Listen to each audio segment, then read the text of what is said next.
अ, सभी इस कार्यक्रम में जुड़ने वाले सभी साथियों को मई दिवस की शुभकामनाएं। मेहनत कशों के इस अंतर्राष्ट्रीय त्योहार पर आपका सबका अभिनंदन।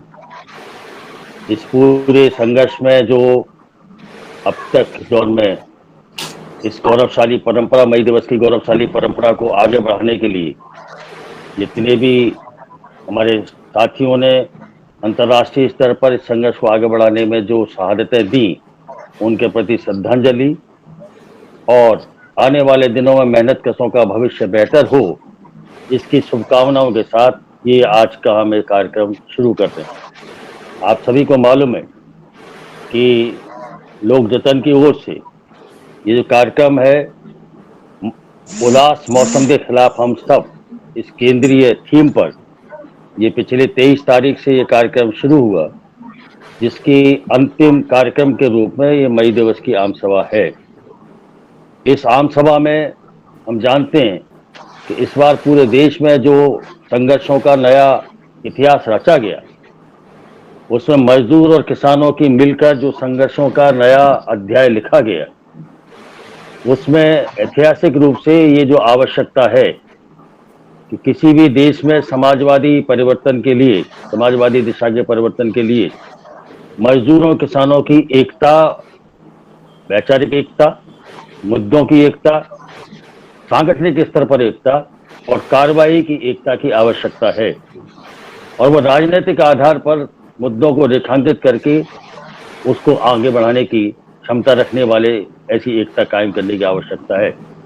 तो पिछले मई दिवस के बाद से हमारे देश में इस संदर्भ में एक नया अध्याय लिखा गया है और आज देश में मजदूरों और किसानों की व्यापक एकता, मुद्दों पर एकता, कार्रवाई की एकता का एक बेहतर प्रयास हुआ है और जो बहुत आगे बढ़ा है। और इसलिए इस मई दिवस को हम लोग और संयुक्त किसान मोर्चा भी और मजदूर संगठन भी मजदूर किसान एकता दिवस के रूप में मनाने का ये फैसला हुआ है।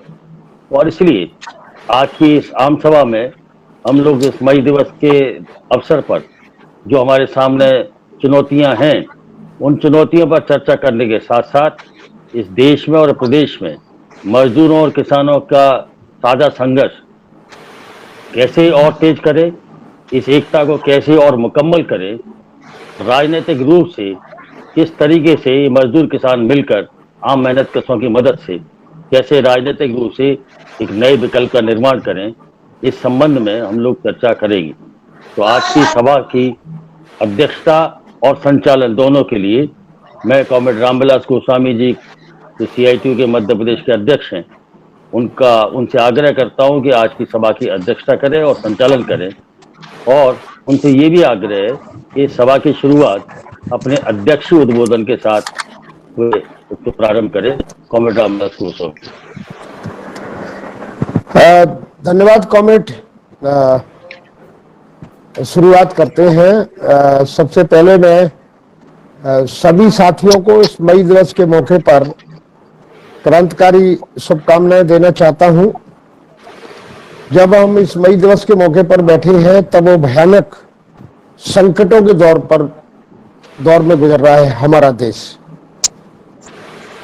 और ये करीब 1 वर्ष हो गया इस संकट को आए हुए, 1 वर्ष से ज्यादा हो गया। ऐसे संकट के दौर में हमने अपने मध्य प्रदेश में लोक जतन की तरफ से एक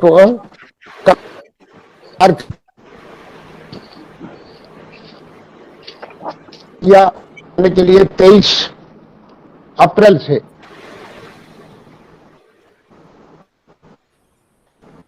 करके तरीके से पूरे मेहनत कश वर्ग और किसान और मजदूर किसान नौकरी के साथ बहुत लगत की है। मई दिवस को हमारे मध्य प्रदेश के विभिन्न क्षेत्रों में सुबह से झंडा वंदन करने के बाद और हम अब आम सभा के रूप में मिल रहे हैं। मैं इस मई दिवस के मौके पर सभी को क्रांतिकारी शुभकामनाएं देते हुए, अभिवादन करते हुए अपनी बात आपके बीच में रखना चाहता हूं। हमारे देश में बड़ी भयानक विकराल स्थिति पैदा हो गई है। हमारे देश में राजनीतिक रूप से अगर देखा जाए कि आजादी के बाद से इस देश पर कांग्रेस का शासन रहा और 2014 के बाद से बीच बीच में एक आध बार सरकार आई, बीजेपी की आई, लेकिन 2014 के बाद और उससे 14 से पहले जिस तरीके से दुनिया के पूंजीपतियों ने एक भूमिका तैयार की और भूमिका तैयार करने के बाद वो देश में जिस तरीके से सरकार लाना चाहते थे, उन्होंने बाकायदा पूंजीवाद ने बाकायदा सांप्रदायिकता से, फांसीबाजी ताकतों से जिस तरीके से गठजोड़ करने के बाद जिस तरह से देश की सत्ता पर कब्जा किया,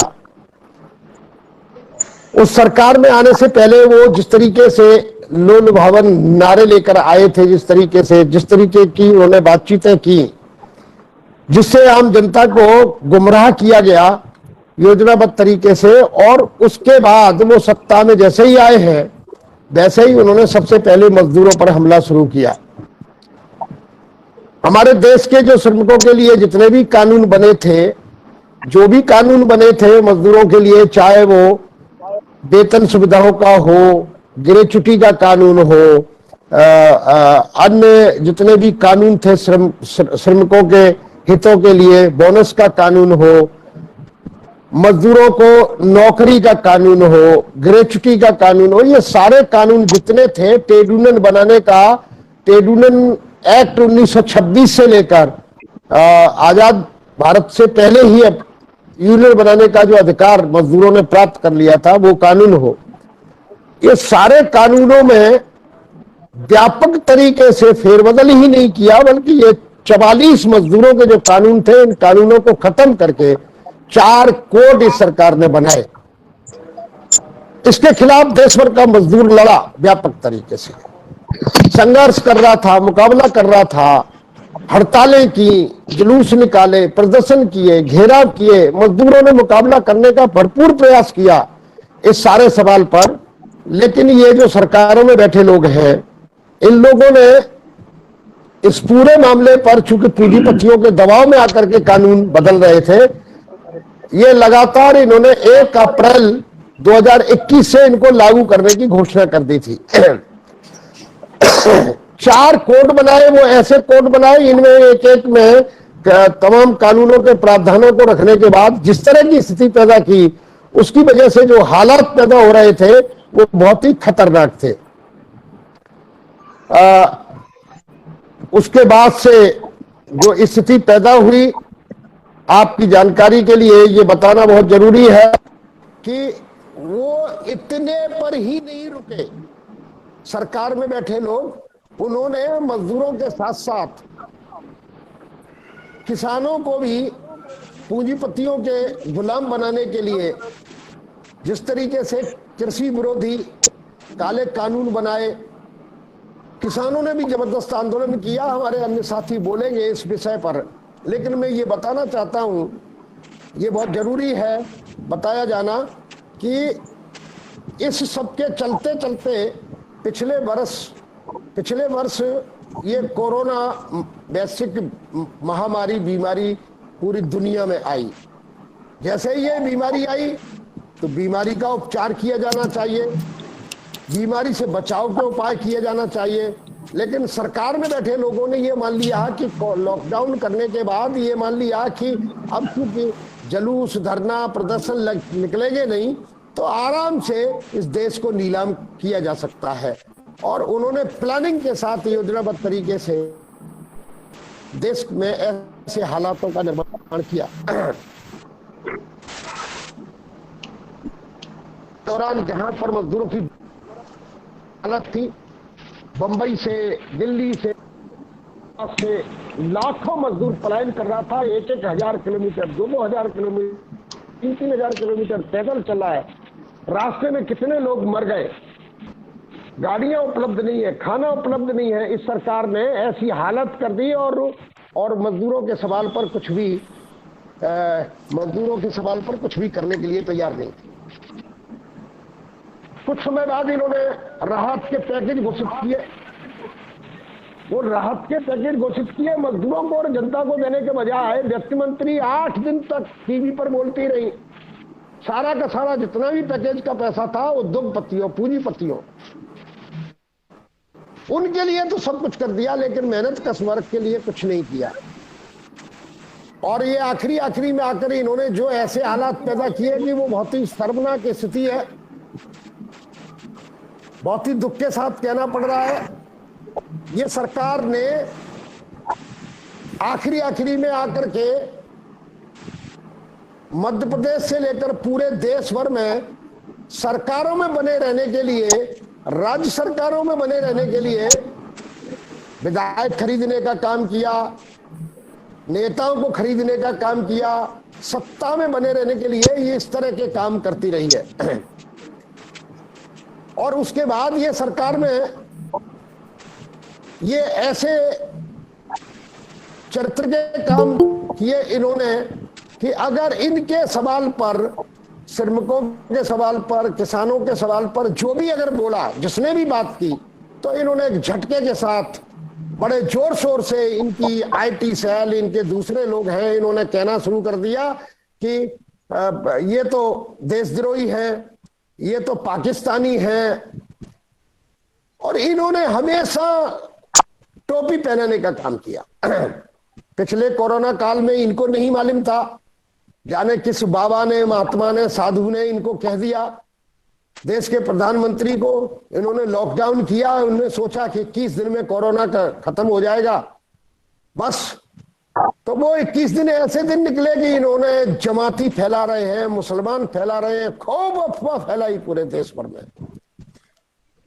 पिछले दिनों से आप देख रहे हैं कि जब कोरोना की दूसरी वेव आई तो ये प्लानिंग के साथ योजनाबद्ध तरीके से चुनाव में, आप देखिए पहले कोरोना काल के समय में ये नमस्ते ट्रंप कर रहे थे, ये दुनिया भर के लोगों को बुलाकर अहमदाबाद में स्टेडियम में कार्यक्रम कर रहे थे। इन्होंने मजदूरों की बस्तियों को दीवार बनाकर ढका और लाखों लोगों को बुलाकर इन्होंने कोरोना फैलाने का प्रयास किया।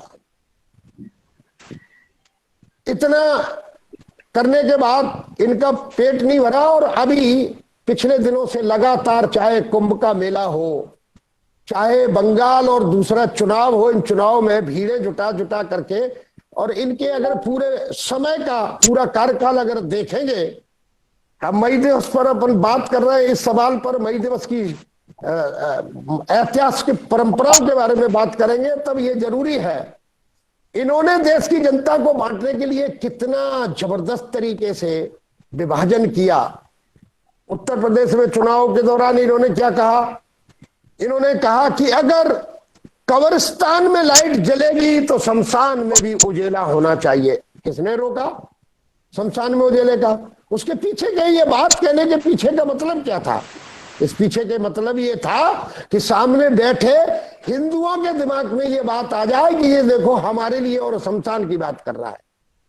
और आज आप साफ हो गया है कि कब्रिस्तान में लाइट जल रही है कि नहीं जल रही, पर शमशानों में चिताओं की लाइन लगी हुई है और पूरा देश जल रहा है, लाशें रखी हुई है। ये जीवन को बचाने के लिए ऑक्सीजन गैस उपलब्ध नहीं कर पाए। ये जो जीवन के लिए जो दवा है, एक इंजेक्शन है, उसको उपलब्ध नहीं करा पाए और इनके सारे लोग कालाबाजारी में लगे हुए, चाहे महाराष्ट्र का सवाल हो चाहे दूसरा सवाल हो। एक बेईमानों की इतनी जबरदस्त फौज तैयार हुई है जो पूरी प्लानिंग के साथ इस देश को योजनाबद्ध तरीके से गुलाम बनाने पर उतारू है।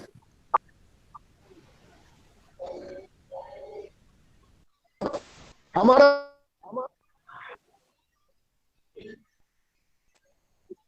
अरे ऐसा कोई बस्ती, ऐसा कोई क्षेत्र बाकी नहीं है जहां पर ये डर भय और पैदा न तो मर के लौटेंगे, क्योंकि अस्पताल में दवाई नहीं है, अस्पताल में बेड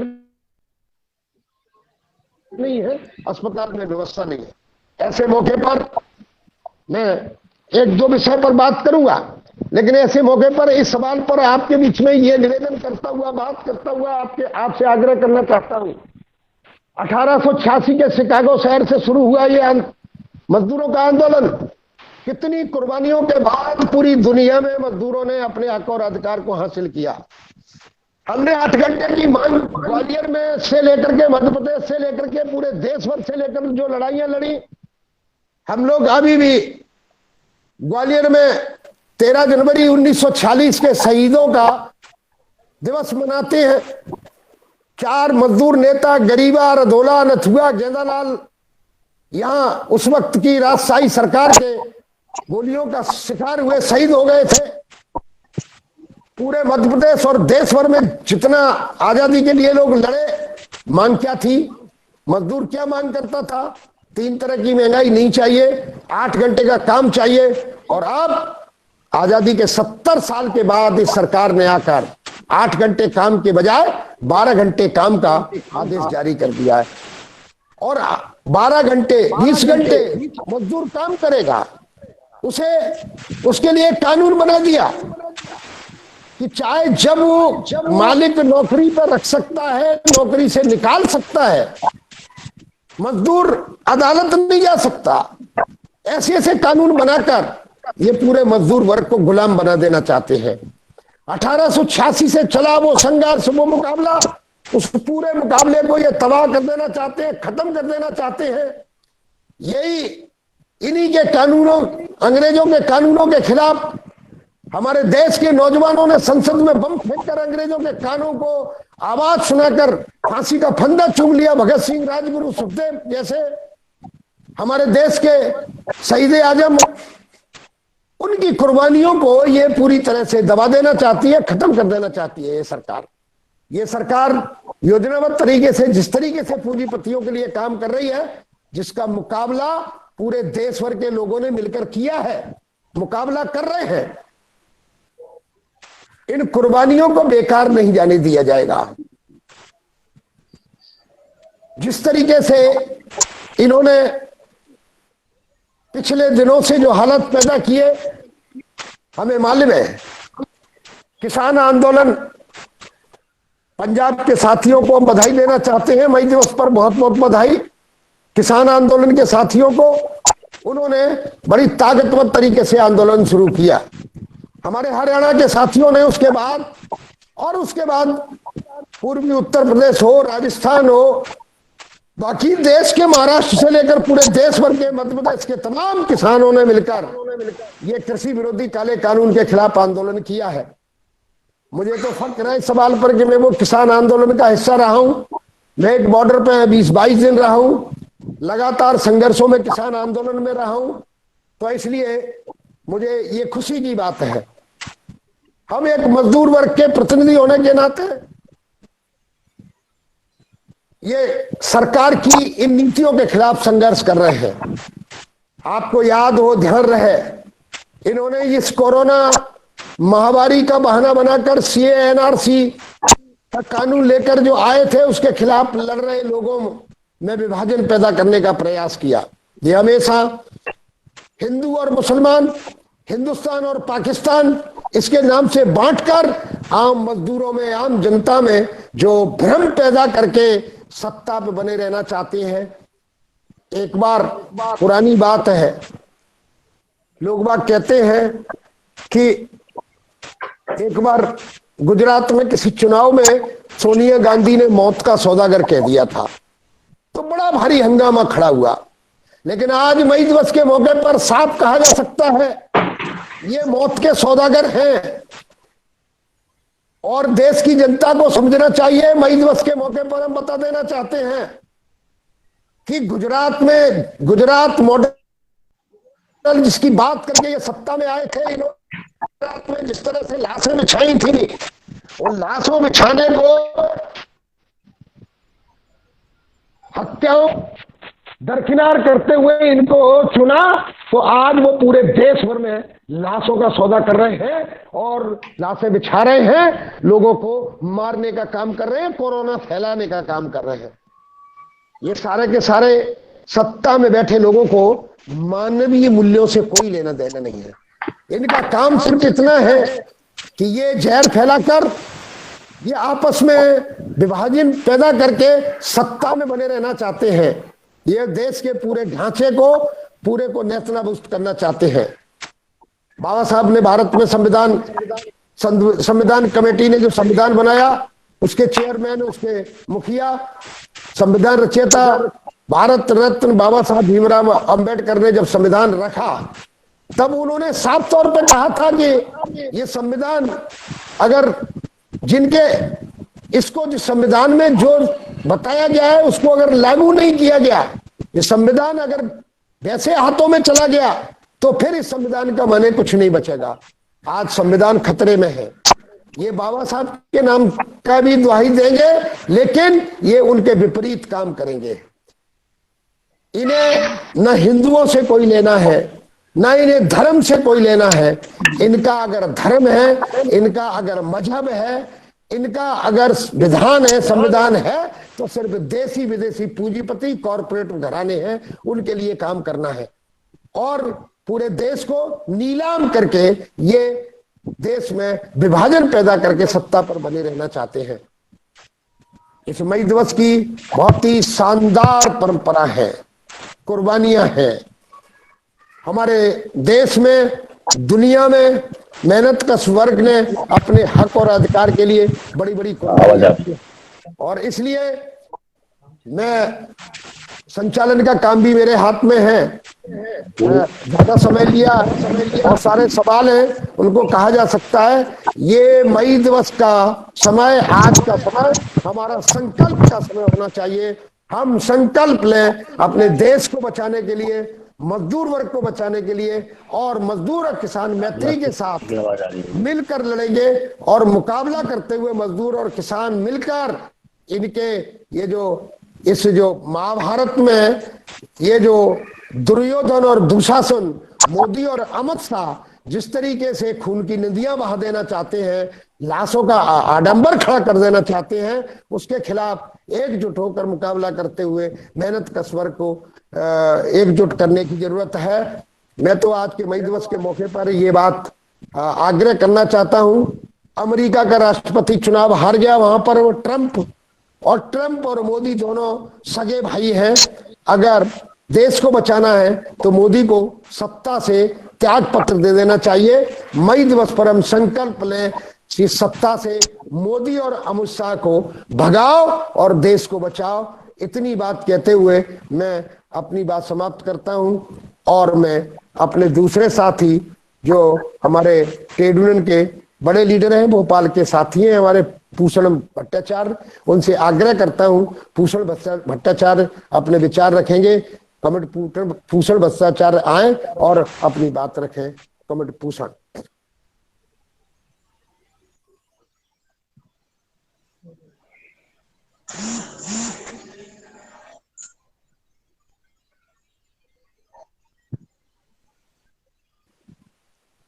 कमेटी भूषण।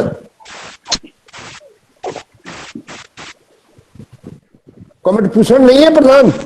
हाँ है ना, है। हाँ हूँ। नमस्कार कॉमरेड। सॉरी मेरा माइक ऑफ था, इसलिए मैं शुरुआत में मेरी आवाज नहीं आ रही थी। मैं धन्यवाद देता हूँ कॉमरेड अध्यक्ष को कि उन्होंने मुझे बोलने का मौका दिया।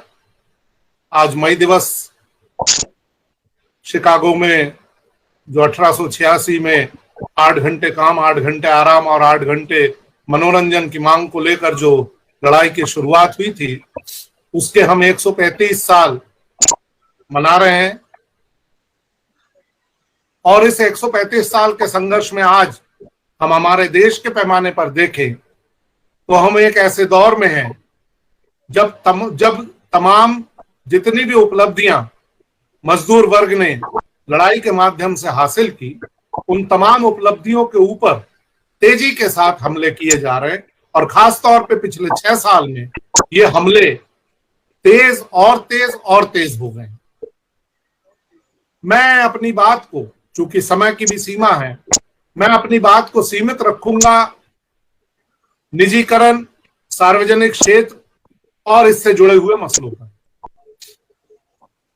जब से वर्तमान सरकार, एनडीए की सरकार, भारतीय जनता पार्टी की सरकार मोदी जी के नेतृत्व में आई है, और खासतौर से जब से ये सरकार का दूसरा कार्यकाल हमारे सामने आया है, तो हमको ये दिख रहा है कि अब ये खुलेआम इस देश की संपदा को बेचने का काम कर रहे हैं। इस देश ने पिछले 70 साल में इस देश की जनता ने अपनी बचत से, अपने खून पसीने से जो भी निर्मित किया है, जनता के टैक्स के पैसों से जो भी आधार निर्मित हुए हैं, जो भी संसाधन निर्मित हुए हैं, उन तमाम संसाधनों के ऊपर सीधे सीधे हमला किया जा रहा है। इस हमले की शुरुआत तो नई आर्थिक नीतियां जब लागू की गई थी 1990 के दौर में, तब से ही हो गई थी, पर इन नीतियों को तेज करने का काम सबसे पहले किया गया था अटल बिहारी सरकार की, एनडीए सरकार, अटल बिहारी वाजपेयी की एनडीए सरकार के दौर में।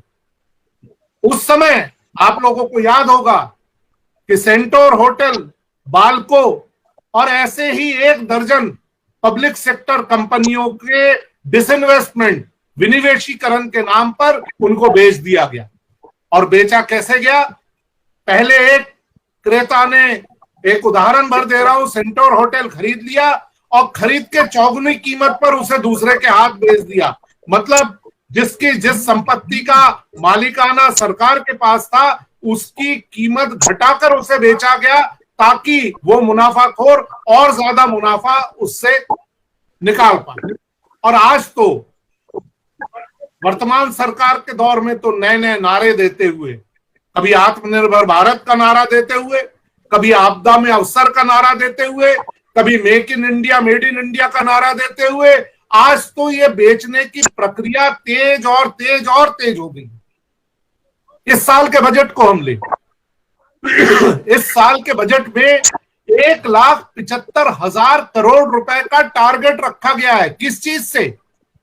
पूंजीपतियों के खजानों से टैक्स की उगाही का टारगेट 1,75,000 करोड़ नहीं है। उनको तो टैक्स में छूट दी जा रही है, उनकी तो टैक्स की वसूली नहीं की जा रही, पर 1,75,000 करोड़ का टारगेट रखा गया है कि इस देश की पब्लिक सेक्टर को बेचा जाएगा, उनका निजीकरण किया जाएगा।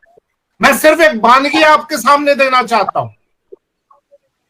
रेलवे के 50 स्टेशन और 150 ट्रेनों को प्राइवेट किया जाएगा। 90,000 करोड़ रुपए का टारगेट रखा गया।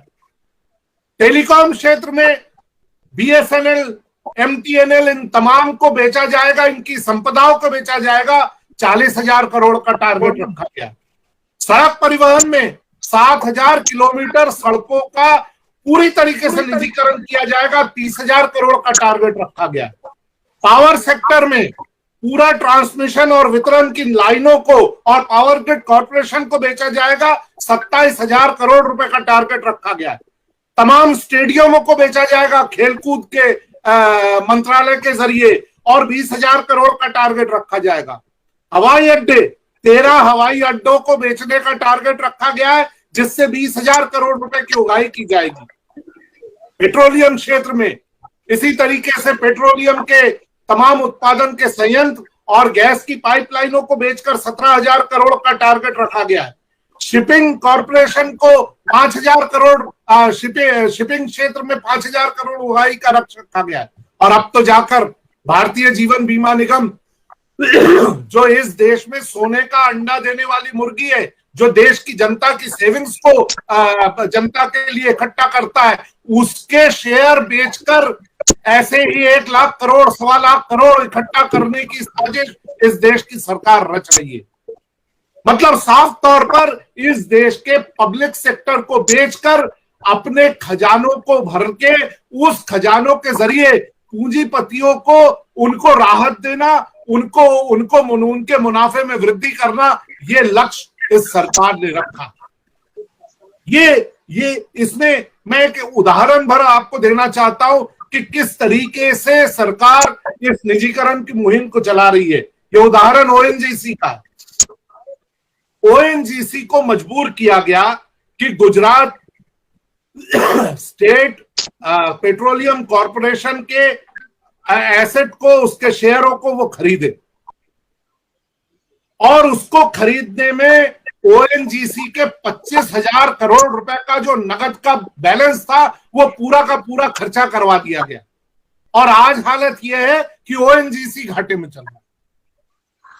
ओएनजीसी घाटे में चल रहा है तो अब ओएनजीसी को बेचने की कोशिश है कि रिलायंस ओएनजीसी को खरीद ले।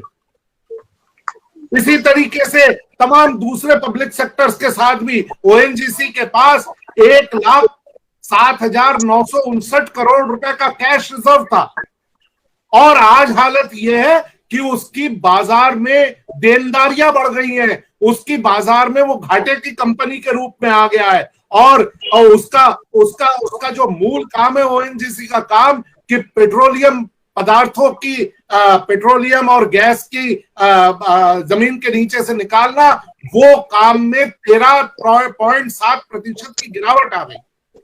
मतलब साफ तौर पर इस देश की सरकार ने यह तय करके रख लिया है कि देश की संपदा को बनाने वाले और देश की संपदा को बनाने वाली कंपनियां और जो संपदा उनने निर्मित की है उस संपदा को, इन दोनों को हिंदुस्तान के बड़े पूंजीपतियों के हाथ, बहुराष्ट्रीय कंपनियों के हाथ कौड़ियों के मोल सौंपा जाना। परंतु ये जो हमले हो रहे हैं, ये हमले बगैर प्रतिरोध के काम नहीं चल रहा। इसके खिलाफ प्रतिरोध तेजी के साथ हो रहा है। पिछली 26 नवंबर की हड़ताल में देश के पब्लिक सेक्टर श्रमिकों की आगे बढ़कर हिस्सेदारी इस बात को साबित करती है कि पब्लिक सेक्टर के श्रमिक इन नीतियों के खिलाफ सड़कों पर आकर लड़ने को तैयार है। तमाम बंदिशें उनके ऊपर डाली गई हैं। उनके ऊपर बंदिशें हैं कि वो नारे नहीं लगा सकते, वो मीटिंग नहीं कर सकते, वो सभाएं नहीं कर सकते, परंतु उसके बावजूद वो लड़ाई के मैदान में। पब्लिक सेक्टर के कोयला के मजदूरों की लड़ाई का ही परिणाम है कि कोयले के निजीकरण की मुहिम को उन्हें रोकना पड़ा। पब्लिक सेक्टर के बीमा के कर्मचारियों की लड़ाई का ही परिणाम है कि 1 साल पहले घोषणा हो गई कि बीमा के शेयर बेचे जाएंगे, पर वो शेयर बेचे जाने का काम आज भी घोषणा के कागजों पे भी ही पड़ा हुआ है। अभी तक वो जमीन पर उतारा नहीं जा सका। ऐसे तमाम क्षेत्र हैं जहां पे पब्लिक सेक्टर के कर्मचारी अपने संघर्ष के माध्यम से इन चीजों को रोके हैं। उत्तर प्रदेश में बिजली कर्मचारियों के आंदोलन ने बिजली के निजीकरण की जो वो उत्तर प्रदेश बिजली निगम के निजीकरण की जो मुहिम थी उसको रोकने में कामयाबी पाई। इसलिए इस मई दिवस के मौके पर तमाम पब्लिक सेक्टर के कर्मचारियों का देश के दूसरे श्रमिक, किसान, मजदूर तबकों के साथ में मिलकर यह संकल्प है। पब्लिक सेक्टर के कर्मचारियों ने जो किसान मजदूरों का साझा आंदोलन है उसमें भी बढ़ चढ़कर हिस्सा लिया और यह संकल्प है इस मई दिवस पर हमारा कि आने वाले समय में हम, चाहे वो कोरोना की चुनौती है उसका मुकाबला करते हुए, हम पब्लिक सेक्टर को बेचे जाने की जो ये मुहिम चल रही है, जिस तरीके से पब्लिक सेक्टर को बेचकर देश की संपदा को चंद मुनाफाखोरों के हाथ में सौंपने की मुहिम चल रही है, उसको हम रोक के रहेंगे। उसको रोकने की लड़ाई में पब्लिक सेक्टर के श्रमिकों ने, कर्मचारियों ने, मजदूरों ने अपनी कमर कस ली है और इस लड़ाई में हम जीत हासिल करके रहेंगे। यही हमारा मई दिवस का संकल्प है। आप सभी साथियों को पुनः मई दिवस के मौके पर बहुत बहुत शुभकामनाएं देते हुए मैं अपनी बात समाप्त करता हूं। इनकलाब जिंदाबाद। हाँ, कमेंट। अब मैं आपके बीच में मध्य प्रदेश किसान सभा के नेता और ग्वालियर चंबल संभाग के किसानों के साथी हमारे कमेंट अशोक तिवारी जी से आग्रह करूंगा कि वो अपने विचार रखें। Comment Ashok Tiwari ji.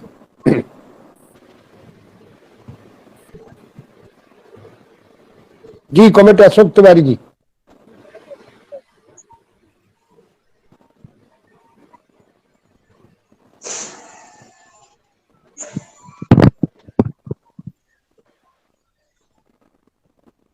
Microphone on.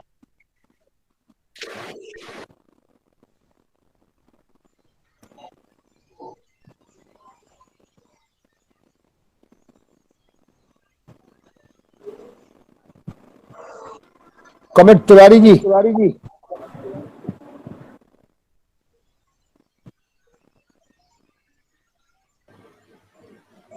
Tiwari ji का माइक अभी भी ऑन नहीं।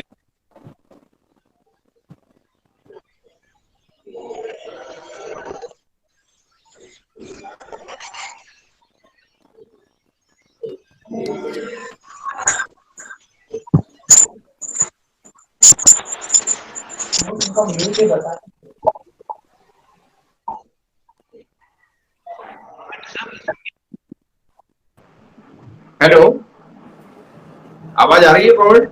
आ रही है लोकदर्शन की लाइव श्रृंखला में सबसे पहले मैं आप सभी का स्वागत करता हूं।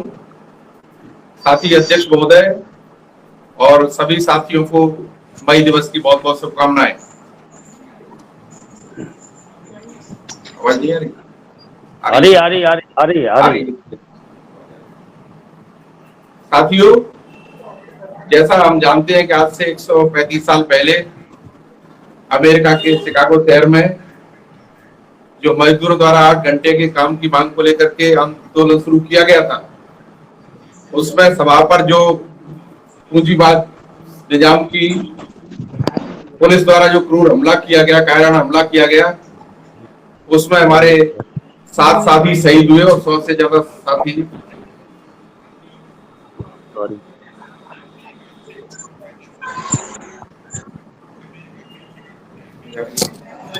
आ रही है आवाज? अशोक बोलो। आवाज आ रही है ना? हाँ बोलो, आवाज आ रही है। आवाज आ रही है?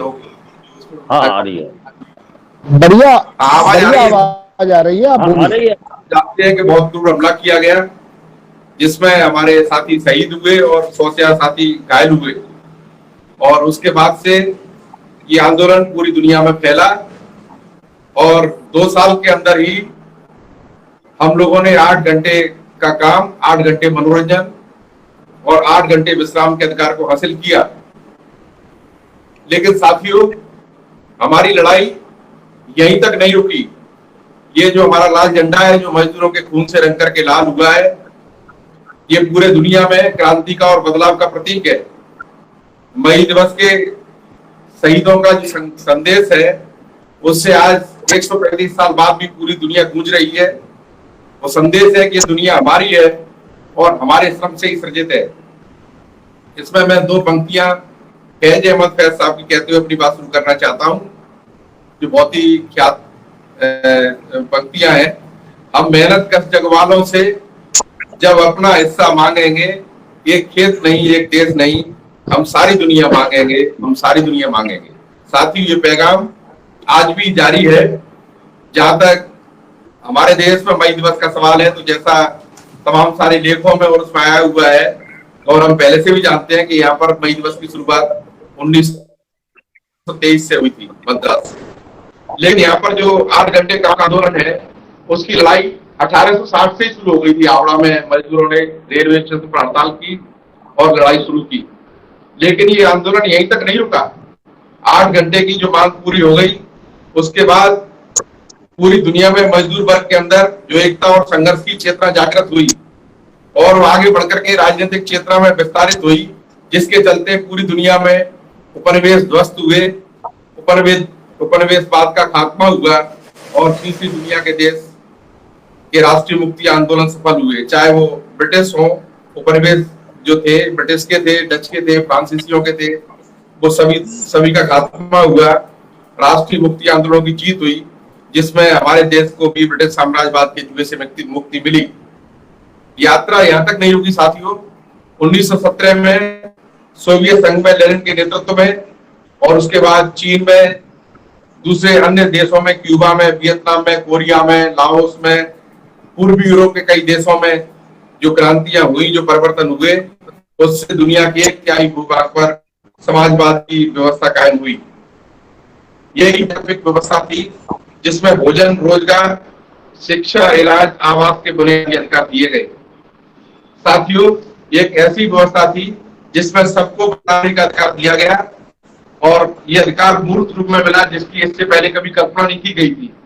यह मेरठ वर्ग की ऐतिहासिक विजय यात्रा थी जो जारी है और आज भी जारी है, आगे भी जारी रहेगी साथियों। हालांकि इसको बीच में कुछ धक्के लगे हैं।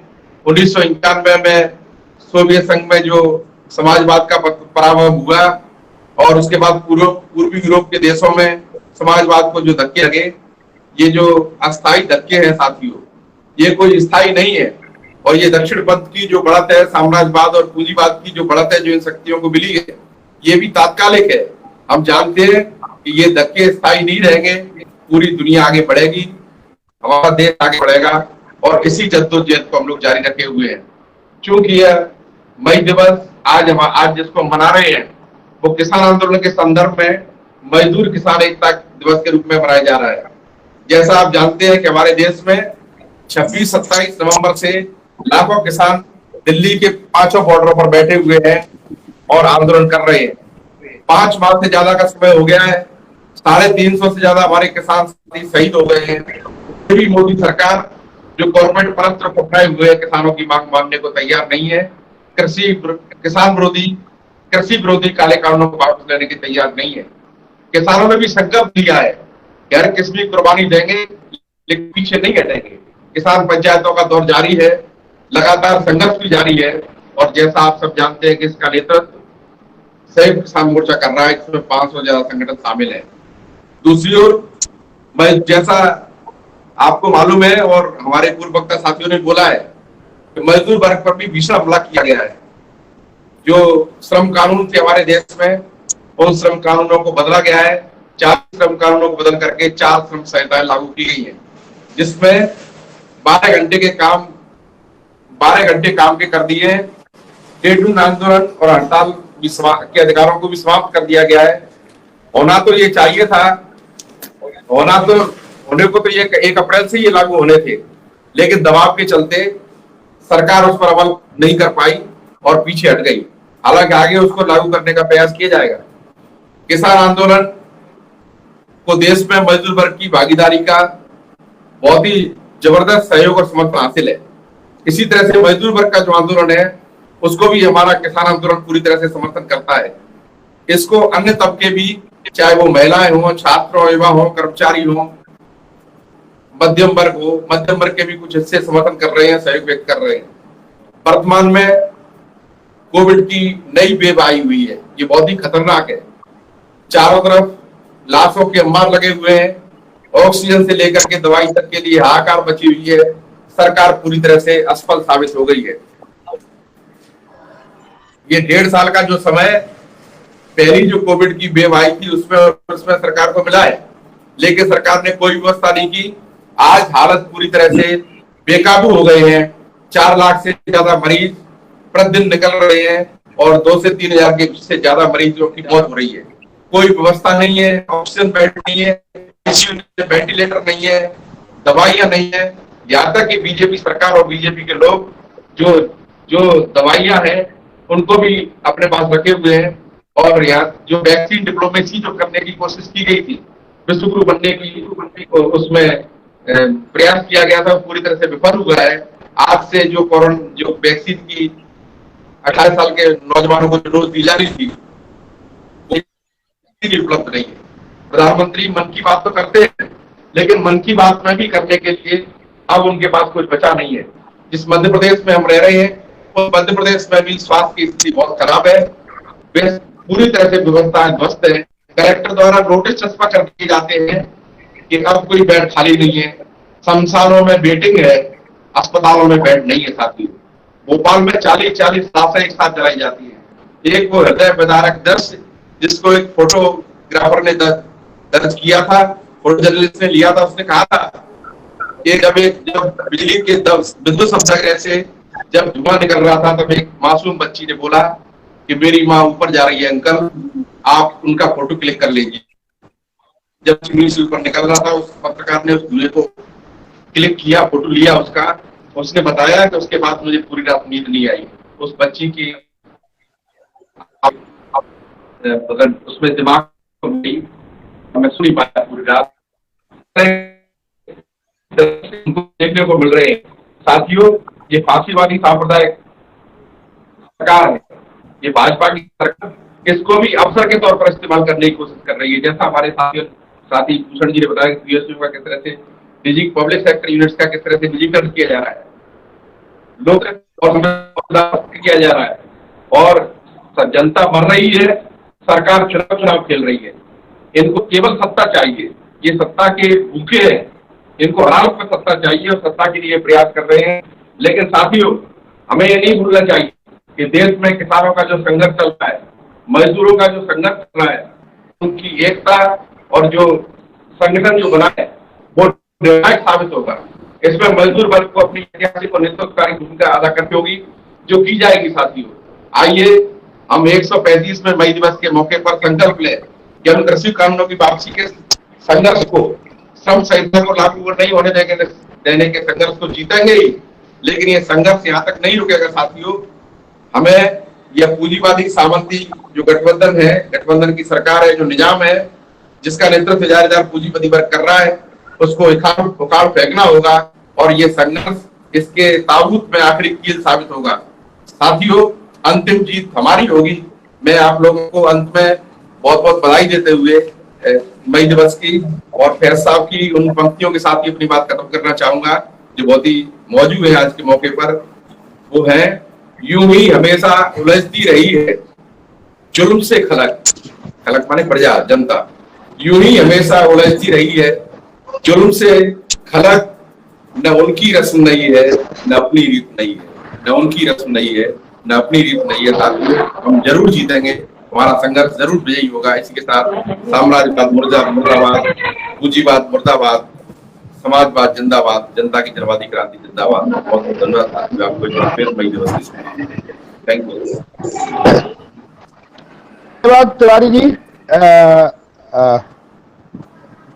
तिवारी जी ने अपने, किसान नेता तिवारी जी ने अपने विचार रखे। अब मैं C2 की नेता, मध्य प्रदेश की मजदूर कर्मचारी नेता कॉमेट किशोरी वर्मा जी से आग्रह करता हूं कि कॉमेट किशोरी वर्मा जी अपने विचार रखें। कॉमेट किशोरी वर्मा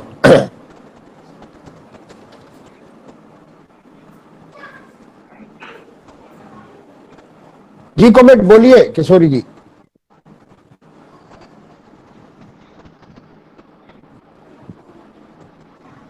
आप अपना माइक्रोफोन पे चालू, माइक ऑन। आवाज आ रही है? आ रही है। अच्छा, हाँ बोलिए। मई दिवस की सभी को बहुत बहुत शुभकामनाएं।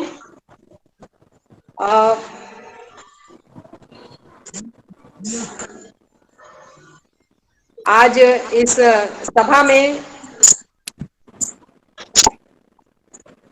सभा के माध्यम से मैं योजना कर्मियों की जो समस्याएं हैं उनको इस सभा में रख रही हूँ। सरकार ने जो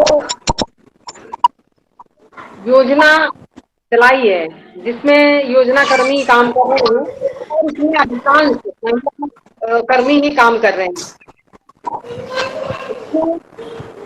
किसी को कोई वेतन नहीं, किसी को किसी तरह से कोई सुविधा नहीं, और ये आंगनबाड़ी को श्रम कानूनों में जोड़ा गया था, उसे भी अब खत्म कर दिया गया। अब श्रम कानूनों का कोई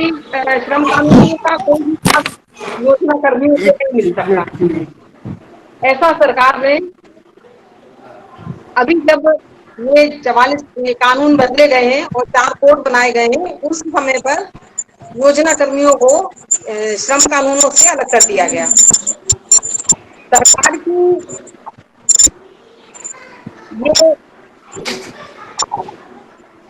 श्रमिकों के ऊपर जो ये श्रमिक नाम कर्मियों की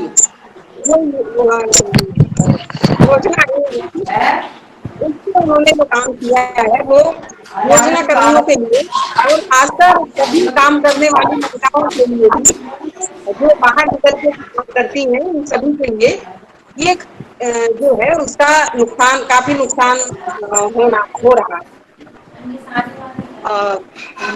योजना अभी आशा कार्यकर्ता है, आंगनबाड़ी कार्यकर्ता है, जो भी कोरोना काल में जो जमीनी स्तर पर काम कर रहे हैं, उनको भी किसी तरह का कोई लाभ देने की सरकार की मंशा नहीं है। जिस तरह से पहले 50 लाख का बीमा की घोषणा की थी, लेकिन इस बार जो काम लिया जा रहा है, सबसे ज्यादा जो काम कर रहे हैं वो आंगनबाड़ी कर्मी और आशा कर्मी सबसे ज्यादा जमीनी स्तर पर काम कर रहे हैं। लेकिन उसमें आंगनबाड़ी कर्मियों को कोरोना योद्धा पिछली बार जो उन्होंने आदेश में किया था, इस बार आंगनबाड़ी कर्मियों को उस आदेश में नहीं जोड़ा है। लेकिन काम सबसे ज्यादा इस समय लिया जा रहा है कि घर घर जाके बार बार सर्वे करना, किसी को बुखार तो नहीं आ रही, किसी को कोई बीमारी तो नहीं है, कोई कोरोना का पेशेंट तो नहीं है, उसकी जानकारी दो, और जो कोरोना का पेशेंट है उसको भी जाके दवाई वितरण करो घर घर जाकर। वो सब जो है वो आंगनबाड़ी कर्मियों के ऊपर डाल दिया गया। और आशा कर्मी तो स्वास्थ्य कार्यकर्ता के रूप में काम कर रहे हैं, उन्हें भी उतना ही क्षेत्र में काम करना पड़ रहा है, लेकिन किसी तरह का उनको कोई ना तो मास्क है, सैनिटाइजर, किसी तरह की कोई सुविधा नहीं दी गई है, और उनको पूरी तरह से दबाव में लेके उनसे काम लिया जा रहा है।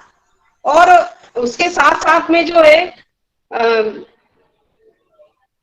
किसी तरह का उनको ना तो कोई उसके लिए कोई पैसे का भी ये नहीं किया गया है कि उनको कोई इस बीच में कोई अलग से कोई पैसा दिया जाएगा, तो ये भी कोई सरकार ने कुछ भी नहीं किया है। इसके साथ में जो है अभी पूरे देश में एक पोषण ट्रैकर एप्लीकेशन के माध्यम से काम लेने की सरकार की मुहिम है, वो मुहिम चला रखी है, और उसमें मोबाइल से काम करना है, और मोबाइल दिया नहीं, पूरे देश में हर प्रदेश में कुछ जिलों में दिया, कुछ लोगों को दिया, और काम सबसे लेना है। तो उसमें भी जो है वो उसके ऊपर इतना दबाव बनाया जा रहा है कि वो खुद खरीदे और काम करे, काम तो करना पड़ेगा। इस तरह का जो दबाव है ये दबाव बनाया जा रहा है, और इसके लिए भी जो है इस पोषण ट्रैकर का जो है, इसके लिए पूरे देश में आंदोलन भी चल रहा है, आंदोलन शुरू हो चुका है और लगातार आंदोलन चल रहा है। ये अभी जो लॉकडाउन होने के कारण जो है अभी आंदोलन में कमी आई है इस बीच में लगभग 1 महीने से, लेकिन उससे पहले लगातार आंदोलन शुरू थे, और अभी भी लोग लड़ने के मूड में हैं, लेकिन लॉकडाउन इस तरह से कर दिया गया है और कार्यकर्ताओं को इतना बिजी कर दिया गया है कि लोग निकल नहीं पा रहे हैं, और जो है अपना आंदोलन भी नहीं कर पा रहे हैं। अभी सरकार की जो ये योजना है जिसमें आंगनवाड़ी आशा के अलावा भी और भी बहुत से क्षेत्रों में स्कीम वर्कर्स काम कर रहे हैं, उनके साथ भी यही हो रहा है। उनको भी बिना पैसा दिए जो है वो काम लेना, ये सरकार को फ्री में काम करने वाले लोग मिल गए हैं, और उसमें सबसे ज्यादा जो संख्या है महिलाओं की ही है। तो महिलाओं का जिस तरह से ये शोषण हो रहा है, उस शोषण के खिलाफ भी हमें लड़ने की जरूरत है, और सीटू के माध्यम से हम जो है लड़ भी रहे हैं। और इसी तरह से जो है अभी कृषि कानूनों में भी जो बदलाव किया गया है, ये 3 काले कृषि कानून लेके आई है सरकार, इसमें भी पूरी खेती चौपट हो रही है, और जो खेतों में काम करने वाली महिला मजदूर हैं उनकी भी स्थिति जो है वो बहुत खराब हो रही है, क्योंकि जब इस तरह की कानून लाए गए हैं, इस कानून में ना तो किसी को काम मिलेगा, उस खेतों की जो स्थिति है और खेती की जो स्थिति है वो हमारे किसान नेता जो है वो बताएंगे और बताया है। तो उसमें भी जो महिला काम करने वाली महिला मजदूर हैं उनको भी किसी तरह से कोई मतलब जो अभी कर रहे थे तो अब उनको भी उतना भी काम नहीं मिलेगा, और उनके साथ में भी जो है इतने कम पैसों में काम करते हैं, इतना कम पैसा उनको मिलता है, तो उनके लिए भी जो है एक उनका भी जो शोषण हो रहा है जिस तरह से, तो वो भी एक चिंताजनक है और उसके लिए भी संघर्ष की जरूरत है।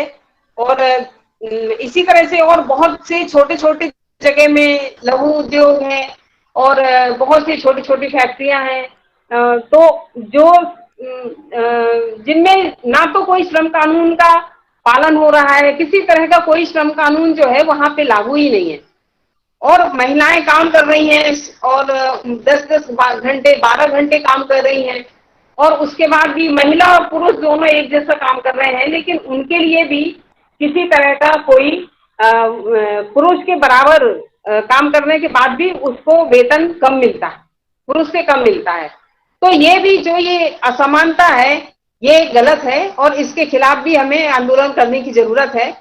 और इस तरह से और भी छोटी छोटी जगह में जो महिलाएं काम कर रही हैं उनकी भी बहुत बुरी स्थिति है, उनको भी एक जो उनको न्यूनतम वेतन मिलना चाहिए वो मिल नहीं रहा है। 150 रुपया में 100 रुपया में रोज का में काम कर रही है लोग, क्योंकि उनकी आर्थिक स्थिति इतनी खराब है कि उनको उतने में भी काम कर रही है तो सोच रही है कि कुछ तो मिलेगा, कुछ तो घर में आएगा। तो ये जो स्थिति है ये महिलाओं के लिए एक बहुत बुरी स्थिति है। और इस सबसे ज्यादा जो है जो बात है कि जब से ये बीजेपी सरकार आई है जब से और भी ज्यादा बुरी स्थिति हुई है, महिलाओं के साथ ये दोयम दर्जे का जो व्यवहार हो रहा है ये सबसे ज्यादा इस बीजेपी सरकार के कार्यकाल में ही सबसे ज्यादा हो रहा है। और अभी ये कोरोना काल में 1 साल से जो चल रहा है इस बीच में भी बहुत से लोगों का रोजगार गया है, बहुत से महिलाएं जो है छात्रनी में चली गई हैं, उनको रोजगार नहीं है, काम नहीं है। अब जो काम रखे जा रहे हैं और कहीं लग भी रहा है तो पुरुषों को रख रहे हैं, महिलाओं को नहीं रख रहे हैं, और छटनी होती तो सबसे पहले महिलाओं की छटनी होती है। ये सारे परेशानियों का सामना जो है महिलाएं कर रही हैं और इस सरकार के कार्यकाल में ही ये सब जो है बढ़ा है, सबसे ज्यादा बढ़ा है। महिलाओं के ऊपर अत्याचार भी जो है इस सरकार के कार्यकाल में बढ़े हैं, चाहे महिलाओं के ऊपर रेप हो और अपराध हो, जो भी घटनाएं हो रही हैं वो महिलाओं के ऊपर सबसे ज्यादा इस सरकार के कार्यकाल में हो रही है और जिसको नजरअंदाज नहीं किया जा सकता। इसको मैं इसके लिए भी लड़ाई चल रही है और आगे लड़ने की जरूरत है और इसको हम सब मिलके लड़ेंगे और जो है मतलब जिस तरह से भी होगा इसमें हम लड़ते हुए इसको आगे बढ़ाएंगे। इसी बात के साथ मैं अपनी बात समाप्त करती हूँ। धन्यवाद कमल किशोरी जी, आपने महिलाओं के सवालों को रखा। अब मैं आपके बीच में मध्य प्रदेश किसान सभा के हमारे सबसे वरिष्ठ नेता और किसान आंदोलन के जुझारू साथी कॉमरेड रामनारायण कुररिया जी का नाम रख रहा हूं। कॉमरेड रामनारायण कुररिया आए और सभा को संबोधित करें। कॉमरेड कुररिया जी, मई दिवस जिंदाबाद। साथियों जी आवाज आ रही है? साथियों, आज पूरे देश में संयुक्त किसान मोर्चा और संयुक्त ट्रेड यूनियनों की ओर से मजदूर किसान दिवस के रूप में ये मई दिवस मनाया जा रहा है। हिंदुस्तान का किसान आज 155 दिन हो गए। दिल्ली के 5-6 अलग अलग जो बॉर्डर है, इन बॉर्डरों में किसान संघर्ष कर रहा है।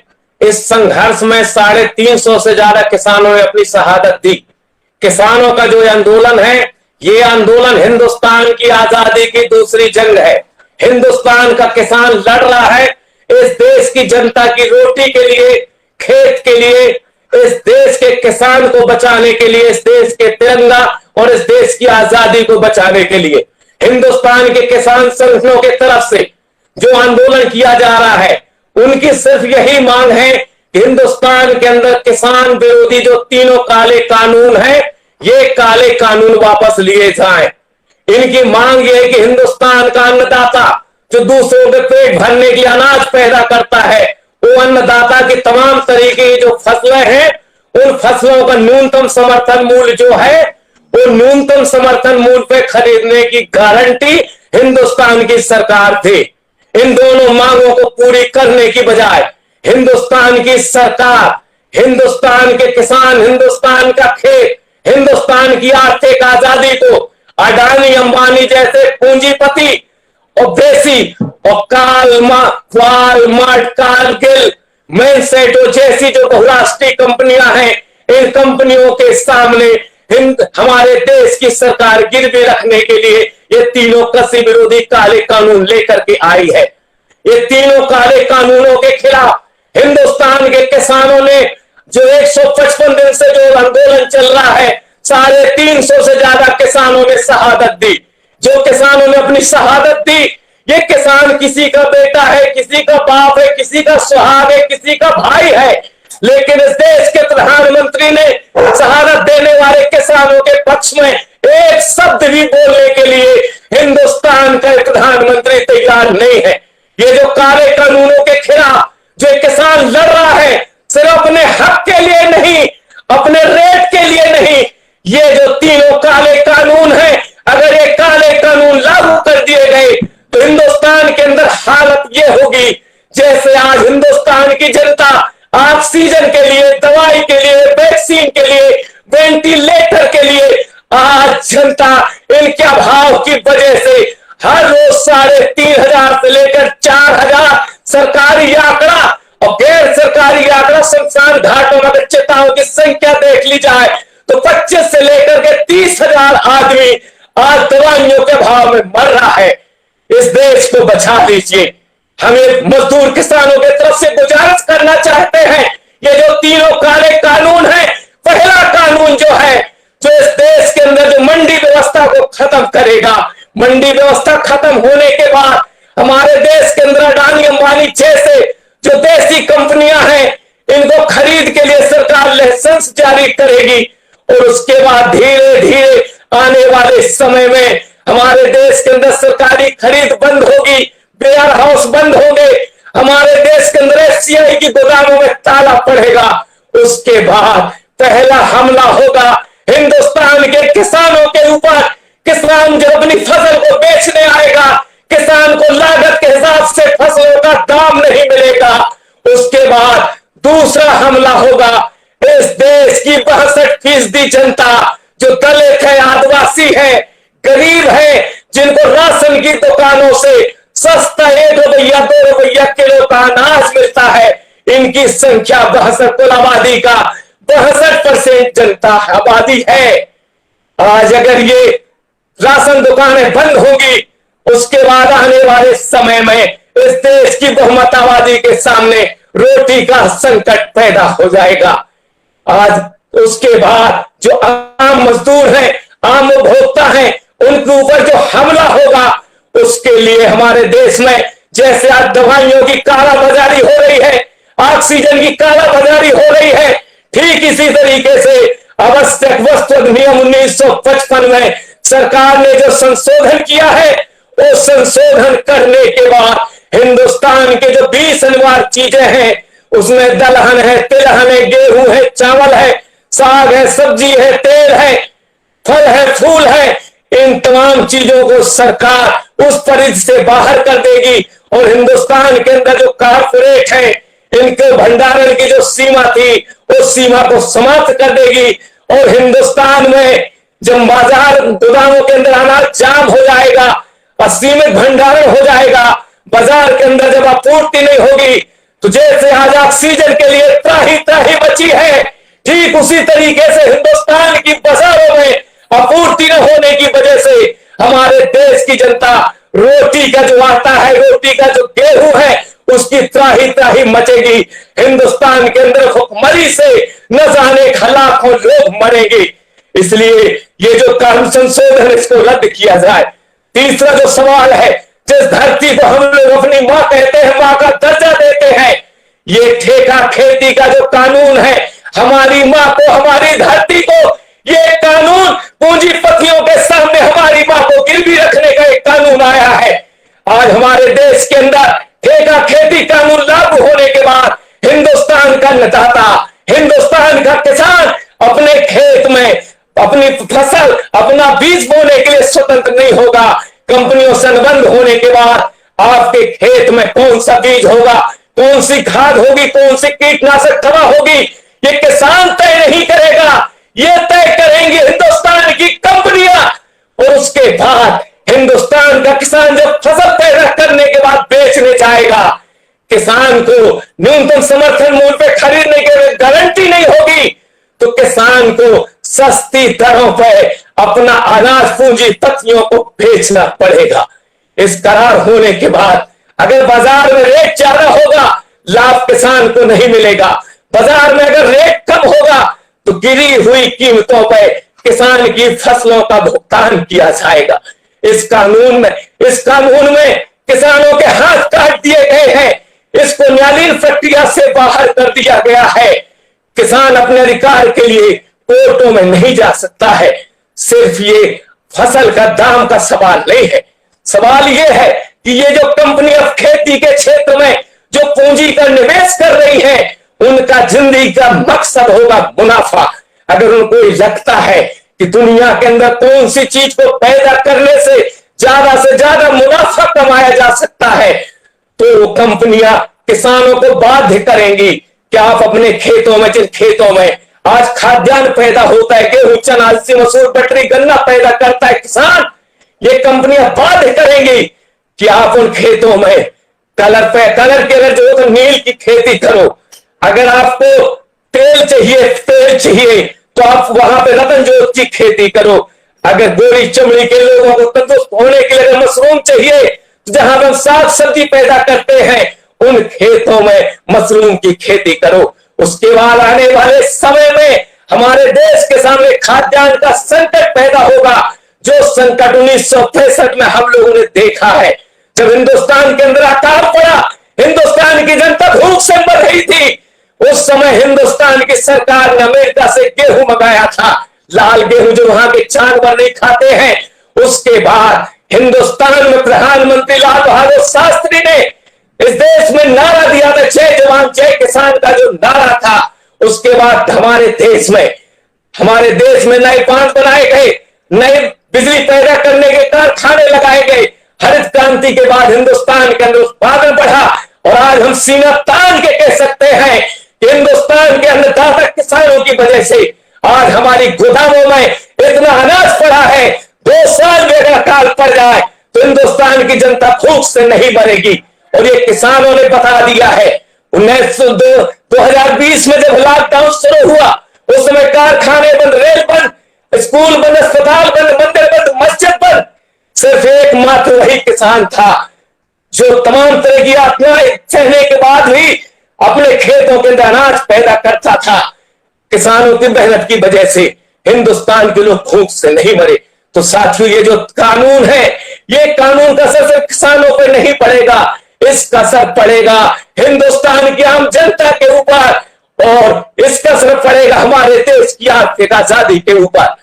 आज हमारे सामने अगर खाद्यान्न का रकबा कमेगा, खाद्यान्न नहीं होगा, हिंदुस्तान की सरकार विदेशों से जब अनाज मंगाएगी, खाद्यान्न मंगाएगी, उनके साथ उनकी शर्तें होंगी। उन शर्तों के सामने हमको घुटना टेकना पड़ेगा। ठीक जैसा आज हम लोग कोरोना काल की दूसरी जो मार है, इस मार में हम लोग देख रहे हैं कि हिंदुस्तान की जनता को आज जिंदा रहने के लिए ऑक्सीजन चाहिए, ऑक्सीजन नहीं उपलब्ध हो पा रही है। अगर ऑक्सीजन उपलब्ध नहीं हो रही, जनता को अगर वैक्सीन चाहिए तो वैक्सीन नहीं है, और जनता को अगर इंजेक्शन चाहिए तो इंजेक्शन नहीं है। और सरकार जो टीकाकरण का जो था 1978 से लेके आज तक हिंदुस्तान में जो भी सरकारें रही, 11 प्रकार के टीके लगाए जाते हैं, लेकिन सरकार आज ये टीकाकरण का जो है जिम्मेवारी है, इस जिम्मेवारी से भी हाथ खींचना चाहती है। और आज हालत ये हो गई, जो एक देश एक कानून की बात करते थे, आज हमारे देश में एक देश है, एक वैक्सीन की बात नहीं कर रहे हैं। आज ये वैक्सीन के 3 अलग अलग रेट तय कर रहे हैं। केंद्र का 150 होगा, राज्य का 400 होगा, प्राइवेट नर्सिंग होमों का 600 का रेट होगा। और हम लोगों ने 1 फरवरी का इस देश के वित्त मंत्री का भाषण सुना था जिसमें उन्होंने कहा था कि 35,000 करोड़ हम बजट में दे रहे हैं, बजट तय किया गया था। लेकिन हम उनसे पूछना चाहते हैं किसान संगठनों की तरफ से कि 35,000 करोड़ का जो बजट है, अगर उससे 150 रुपया की दर से अगर ये वैक्सीन का डोज खरीदा जाए तो 234 करोड़ लोगों को ये वैक्सीन मिल सकती है। और अगर ये दोनों 2 डोज लगा दिए जाएं तो हिंदुस्तान की जनता 117 करोड़ जनता जो है इसको वैक्सीन के 2 डोज लगाए जा सकते हैं। लेकिन अब हम देख क्या रहे हैं, केंद्र सरकार राज्यों को जिम्मेवारी दे रही है। इसी मध्य प्रदेश का मुख्यमंत्री ये कहता है कि हम 18 साल से ऊपर वाले जो लोग हैं अभी हमारे पास जो वैक्सीन अभी हम नहीं शुरू कर सकते हैं, क्योंकि ये जो वैक्सीन पैदा करने वाली जो कंपनियां हैं, वैक्सीन के जो इंजेक्शन है ये प्राइवेट कंपनियां तैयार कर रही हैं, इनके ऊपर सरकार का किसी तरीके का कोई नियंत्रण नहीं होगा। हम देश की न्यायपालिकाओं को देख रहे हैं। आज साथियों, जिस तरीके से हमारे देश की जनता अपने प्राण बचाने के लिए, ऑक्सीजन के लिए, हवा के लिए, दवाई के लिए, वेंटिलेटर के लिए जीवन और मौत के बीच में संघर्ष कर रही है, ठीक इसी तरीके से हिंदुस्तान के नरेंद्र मोदी सरकार के द्वारा इस देश के किसानों को बर्बाद करने के लिए जो तीनों काले कानून लाए गए हैं, अगर ये काले कानून वापस नहीं होते हैं तो आने वाले समय में हमारे देश के किसान की फसल, हिंदुस्तान की नस्ल बर्बाद हो जाएगी। हम आज इस मंच के माध्यम से संयुक्त किसान मजदूर किसान संगठनों की तरफ से इस देश के नौजवानों से, मजदूरों से, छात्रों से ये गुजारिश करना चाहते हैं, ये देश आपका है। ये भगत सिंह, चंद्रशेखर, खुदीराम बोस, अशफाक उल्लाह खां जैसे लोगों ने इस देश को आजाद कराने के लिए कुर्बानी दी थी। हिंदुस्तान में दुनिया के अंदर 135 साल पहले मजदूरों ने अपने अधिकारों के लिए अमेरिका के शिकागो शहर में 8 घंटे के काम की मांग को लेकर के आंदोलन किया था। उनके सीने को गोली से छलनी किया गया था। आज मजदूर वर्ग पे जो हमला हुआ, 8 घंटे के काम को बढ़ा के 12 घंटे कर दिए गए। 1926 का ट्रेड यूनियन एक्ट जो है उस एक्ट में तब्दीली कर दी गई और उसके बाद पूंजीपतियों को तमाम तरीके के अधिकार दे दिए गए। हम आप तमाम लोगों से इस मंच के माध्यम से आज 1 मई मजदूर किसान दिवस जो है ये गुजारिश करना चाहते हैं, ये देश आपका है। हम मजदूर किसान आपके संघर्षों के लिए हर तरह की कुर्बानी देने के लिए तैयार हैं। और ये जो आंदोलन है, चाहे श्रम कानूनों का सवाल हो, चाहे किसान विरोधी कानूनों का सवाल हो, जब तक ये कानून वापस नहीं होंगे हिंदुस्तान का मजदूर किसान अपनी मांगों को बिना हासिल करे हम वापस नहीं होंगे। कानून वापसी के बाद ही हिंदुस्तान के किसानों की घर वापसी होगी। इन्हीं शब्दों के साथ मैं अपनी बात समाप्त करते हुए तमाम लोगों को क्रांतिकारी सलाम देते हुए मई दिवस के अमर शहीदों को याद सलाम। मई दिवस जिंदाबाद, मई दिवस के अमर शहीदों को लाल सलाम। अब मैं आपके बीच में, धन्यवाद कुररिया जी, किसान नेता, बहुत बढ़िया जानकारी दी आपने। अब मैं आपके बीच में centre of Indian trade union CITU के राष्ट्रीय सचिव और मध्य प्रदेश के महासचिव कॉमरेड प्रमोद प्रधान से आग्रह करता हूं कि वो अपने विचार रखें। कॉमरेड प्रमोद प्रधान। साथियों, सभी साथियों की बात आपने सुनी। ये जो मई दिवस है ये हमारे सामने नई चुनौतियां लेकर आया है तो नई संभावनाएं भी लेकर आया है। ये बात सही है कि हम लोगों का जो संघर्ष का जो क्रम लगातार ऊंचाइयों पर जाने की ओर अग्रसर था, किसान आंदोलन और किसान आंदोलन के साथ साथ पिछले मई दिवस के बाद से इस मई दिवस के बीच में हिंदुस्तान में किसान आंदोलन की तीव्रता तो आप हम सब ने देखी है। मजदूरों ने भी जो आंदोलन संघर्ष किए, चाहे वो 26 नवंबर की हड़ताल हो, चाहे उससे पहले के संघर्ष हो, या अभी जनवरी, फरवरी और मार्च के जो संघर्ष हो, ये स्वतंत्र संघर्ष तो अपनी जगह थे। लेकिन इस मई दिवस के अवसर पर जो ऐतिहासिक प्रक्रिया ये देश देख रहा है, हमारा देश देख रहा है और जिसके लिए बड़ी हमें उम्मीद है उस पूरी प्रक्रिया से, वो है मजदूर किसानों की एकजुटता।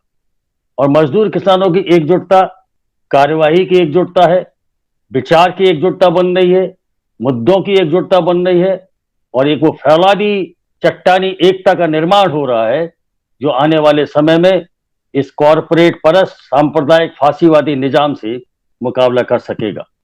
साथियों, इस मई दिवस पर पिछले कोरोना की जो लहर थी और इस कोरोना की लहर है, इसमें एक बात पूरी दुनिया के सामने बहुत स्पष्टता के साथ उभर कर आ गई। और जो मई दिवस का बुनियादी तत्व है, जो बुनियादी संकल्प है या बुनियादी संघर्ष है, उसको पूरी दुनिया ने एक बार फिर से अपनी नंगी आंखों से देख लिया।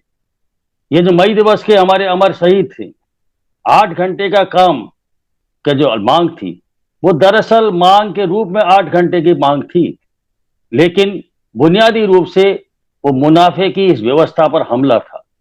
और यही हमला संघर्ष के रूप में तब्दील होते हुए समाजवाद की ओर हुआ, अग्रसर हुआ, और पूरी दुनिया के अंदर मजदूरों के अधिकार, आम जनता के अधिकार, मेहनत कशों के बेहतर जीवन के संघर्ष के रूप में तब्दील हुआ। तो इस कोरोना की अवधि में, पिछले कोरोना की लहर और इस कोरोना की लहर में, तो सबसे ज्यादा साफ बात उभर के आई है, वो ये आई है कि ये पूंजीवादी निजाम दुनिया के स्तर पर मानवता की रक्षा नहीं कर सकते। पिछली बार हमने अमेरिका के दुर्व्यवस्था देखी, और तमाम इसके साथ साथ आज दुनिया ने देख लिया कि मजदूर वर्ग की जो विचारधारा है, समाजवाद की जो विचारधारा है, वो समाजवादी व्यवस्थाएं आने वाले समय में मानवता की सेवा करने के लिए सक्षम है।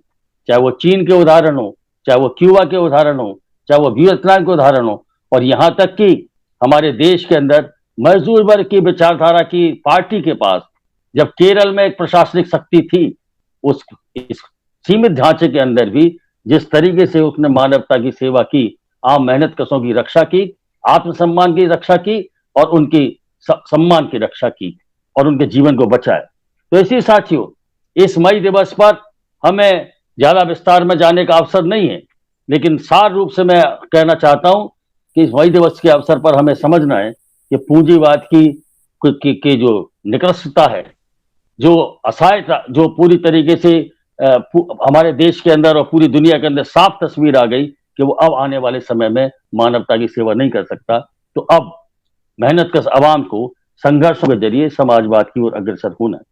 साथियों, लेकिन हमारे देश के अंदर ये बड़ी गंभीर चुनौती है, और जितने भी मुद्दे हमारे सामने आ रहे हैं, चाहे वो मजदूरों के कानून हो, किसान कानून हो, सार्वजनिक क्षेत्र में हमला हो, नई शिक्षा नीति हो, महिलाओं के अधिकारों पर हमला हो, तानाशाही हो, लोकतांत्रिक व्यवस्था को नष्ट करने का सवाल हो, संविधान को ध्वस्त करने का सवाल हो, ये सारे सवाल इस हमारे देश के अंदर जो सरकार है, भारतीय जनता पार्टी आरएसएस की, उसकी जो विचारधारा है, उस विचारधारा के अंदर उसके तत्व छिपे हैं।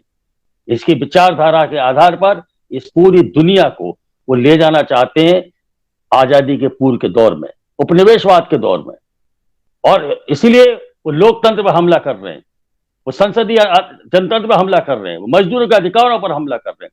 तो हमें ये समझना है इस मई दिवस पर कि आज ये फांसीवादी जो निजाम है स्थापित करने की जो कोशिश है, तो कॉर्पोरेट परस्त आर्थिक नीति और सांप्रदायिक ध्रुवीकरण की नीति का जो गठजोड़ बना हुआ है, उस गठजोड़ के खिलाफ हम लोगों को संघर्ष को और तेज करने के अलावा से ही रास्ता निकले। और इस संदर्भ में ये मजदूर और किसानों का पिछले 1 वर्षों में जो संघर्ष तेज हुआ, तो हमारा तीसरा जो सबक हमें लेना है मई दिवस पर कि ये जो सांप्रदायिक ध्रुवीकरण और कॉर्पोरेट परस्त निजाम का कोई राजनीतिक विकल्प पूंजीवादी दलों के रूप में नहीं बन सकता। ये भारतीय जनता पार्टी को हटाकर कांग्रेस को लाने से विकल्प नहीं बन सकता। वो अपनी तमाम सारी चुनावी रणनीतियों के हिसाब से इन तत्वों का इस्तेमाल करते हैं, इन मुद्दों का इस्तेमाल करते हैं। लेकिन हमने क्या देखा कि ये जो भारतीय किसानों का संघर्ष, मजदूरों का संघर्ष देश में जो तेज हुआ, इसने भारतीय जनता पार्टी की जो सांप्रदायिक ध्रुवीकरण की नीति है, उस सांप्रदायिक ध्रुवीकरण की नीति को पूरी तरीके से पलटने की ताकत पैदा की है। और इसी साथियों, हम ये समझना चाहते हैं कि आज के दौर में जो मई दिवस पर हमें संकल्प लेना है, वो संकल्प ये है कि इस तरीके के जो प्रयास हो रहे हैं, उनको वैचारिक रूप से मुकाबला करने के लिए हमें संकल्पबद्ध होना होगा। तो हमारी अपनी आर्थिक लड़ाइयां जो हैं, वो आर्थिक लड़ाइयों के साथ साथ हमको पूरी तरीके से राजनीतिक रूप से भी अब इस लड़ाई को आगे बढ़ाने के बारे में संकल्प लेना होगा। और इसलिए साथियों, चूंकि यहाँ विस्तार के साथ तमाम सारे विषय साथियों ने रखे हैं, इसे मैं पूरे विस्तार के साथ नहीं जाना चाहता। मैं यही कहना चाहता हूं कि कोरोना की जो नई लहर पैदा हुई है, उस कोरोना की नई लहर ने निश्चित रूप से हमारे सामने एक बड़ी चुनौती खड़ी की है। तो हमें कोरोना से भी मुकाबला करना है, मेहनत का आवाम को बचाना है, लेकिन इस कोरोना की पुरानी लहर और उस नई लहर से हमारे साथियों को समझना है कि मेहनत का आवाम ने आम जनता की मदद पिछली बार भी की और आज मेहनत का आवाम ही सड़क पर है, मैदान में है। तो मेहनत का आवाम ही जनता को बचाएगा और मेहनत का आवाम के संघर्ष ही इस देश को बचाएंगे। आप सबको मई दिवस की शुभकामनाएं देते हुए मैं आपसे आग्रह करता हूं, इन संकल्पों के साथ आगे बढ़ने का रास्ता तय करें और हिम्मत के साथ, विश्वास के साथ उदासी के वातावरण को, संघर्षों के वर्ग संघर्ष को तेज करके एक नए वातावरण के साथ हमें आगे बढ़ना है। आप सबको मई दिवस की बहुत बहुत शुभकामनाएं। धन्यवाद। आप सबका धन्यवाद करते हुए और संघर्षों के नए संकल्प लेने का आह्वान करते हुए अपनी बात समाप्त करता हूं। धन्यवाद।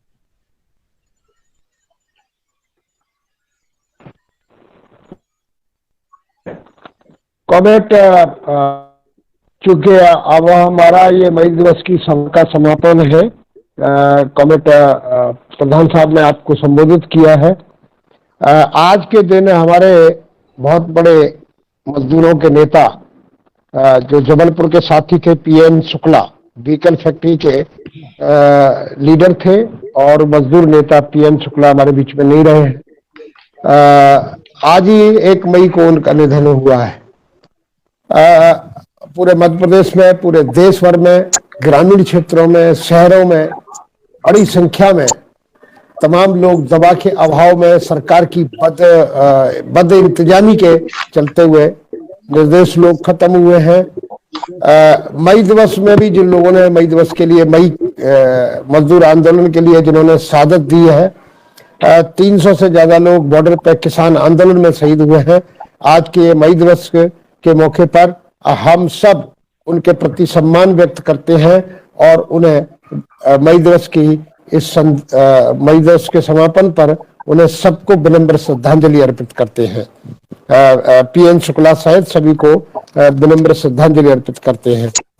सभी साथियों ने ये मई दिवस के मौके पर हिस्सेदारी की, सभी को बहुत बहुत धन्यवाद देते हुए आज के इस कार्यक्रम की समाप्ति की घोषणा की जाती है।